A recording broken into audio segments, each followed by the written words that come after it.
Maayong Pasko ka natong tanan. Palakpakan nato ang maayong adlaw. Ako ang pagtahod ug respeto ug pasalamat sa akuang magulang. Daghang wa na sayod nga mao jud ni ang instrumento nganong niabot ko diri isip inyuhang sulugoon inyong mayor sa Digos City gikan sa pagsugod nako niadtong 2003. Adunay convention no gidaog ko, napil ko sa upat nga gipilian para mahimong kandidato sa NPC. Tungod ni palakpakan nato ang atong senior board member, Attorney John Tracy Cagas. Sa mga kaubanan nako, sama ni Kagawad Ray Abalye, palakpakan nato. Kagawad Badong Dumugho III. Of course, Attorney Johari Banya. Kagawad Gary Cagas, palakpakan nato. Ang akong amahan, ug si Attorney Mark Dominic Fernandez. Mga kahigalaan akong mga Muslims nga niya karon ni Duyog, higala nako si Alimon Di Mapundog, palakpakan nato.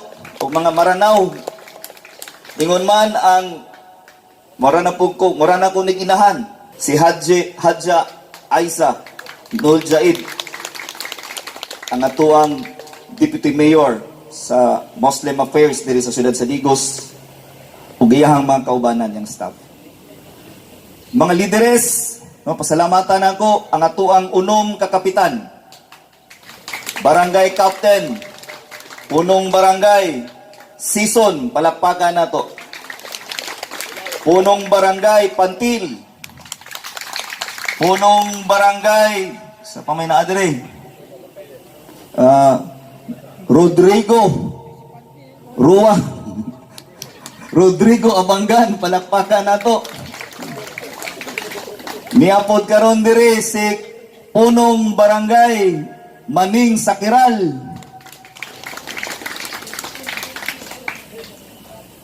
Punong Barangay Impuerto, palakpakan nato. Of course, Punong Barangay Awing Limasa. Ito na. Og mga 60 ra ba ni gabuok? 60. Special ta mo. Tuyo nako, apil na diri ang taga City Mayor's Office, CIO og mga staff nako, no? Palakpakan nato silang tanan. Attorney Niculo Cortez, palakpakan nato.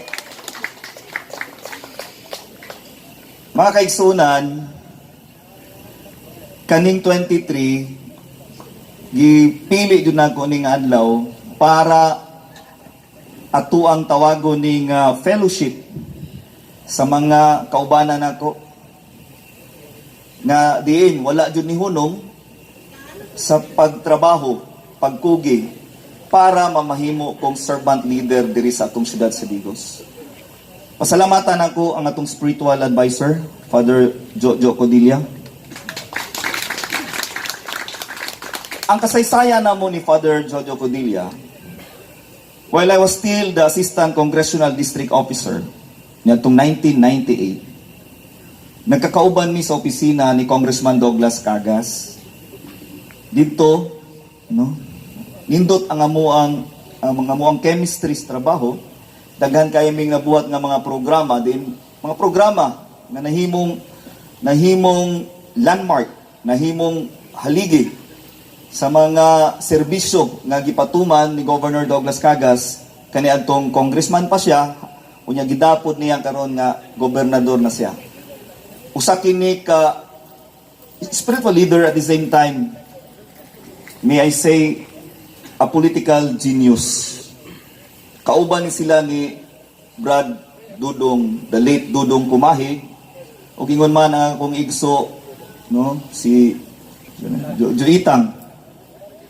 Napoy mga kaubanan sila, no, kami ang 2019 nahimo ning Hugpong Digoseños So, primero ani, na I Love Davao del Sur Movement. Ang konsepto sa I Love Davao del Sur Movement, gi-introduce ni Father Joko nako. Unya gi-implement nako niya tong eleksyon sa 2000 barangay election. Mao na siya ang contribution ni Father Joko. So man sa eleksyon, daog ang unom, niya nadungag-dungagan ang ato ang mga barangay officials. Gikan sa pipila lamang, niabot kini og mga 70. Apil na ang mga, of course, no, palapakan din nato ang atong mga SK chairpersons nga niya karon diri. Palihog kisa itong mga SK chairperson. Si Desiree Insao of Pugon, Jane Noynuyan of San Agustin,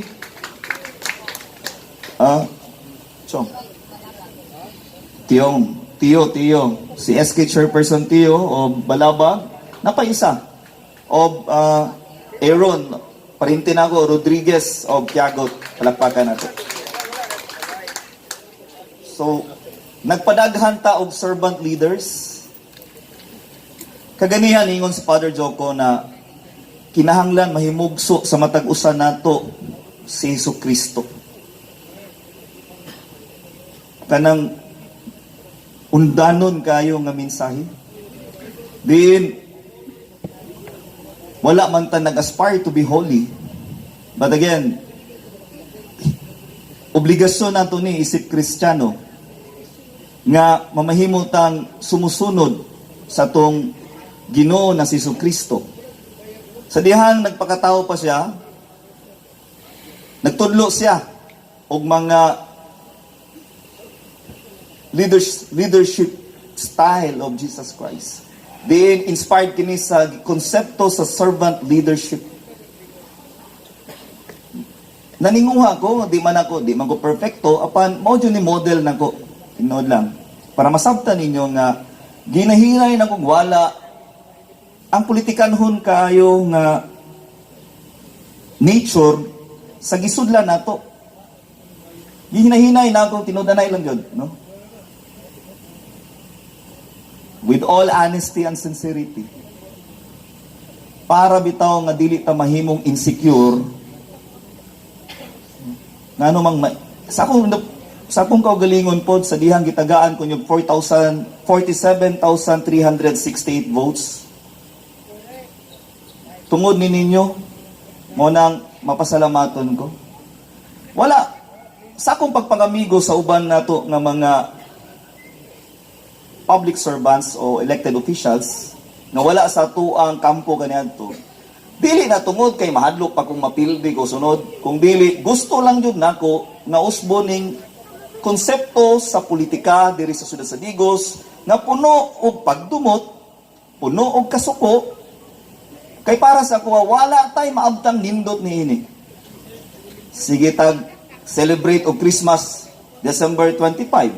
Pagpahinumdum kini sa spirito sa Christmas o mensahe sa Christmas, diin ang mensahe sa Christmas mao man si Jesucristo, dili man ning tapok-tapok na to karon. Wala lang ni secondary na lang ni pagkaon, merry making, secondary na lang na siya. Ang pinaka-importante dire, no? Ang pagtulunan ni Jesucristo nga angay natong ipaambit sa ato ang mga kaigsuonan. Ang ako ang pagka-servant leader, ang akong pagka-mayor, mga kaigsuunan ko, dili man ko forever mayor. Dili po ko mabutang diri, kung dili tungod sa tuang bendisyon sa labawang makagagahom. Kaniadto niingon ko sa diyang napili ko, kay negative kay ko, nangilabot kaha ang Ginoo ni ining eleksyon, nganong napili man ko? Nga tinarong maning ako Sa diyang nagbidaog ko, ako ang na-realize nga mas nahimo kong better leader sa dihang nakasinati kong kapildihan, kaparutan o kalisod sa kong kinabuhi. Kahilak tani, apan si John Tracy, sayod ni. Dako ni tabang sa kuha. Ako ang magulang. Sa dihang napildi ko sa 2010, grabe ang kasinatian nga naabot sa akong kinabuhi. Ningon gani si Badong dumugo sa kuha, siya po nakasinati. Ikaw Brad, wala ta naglayo sa kasinatian.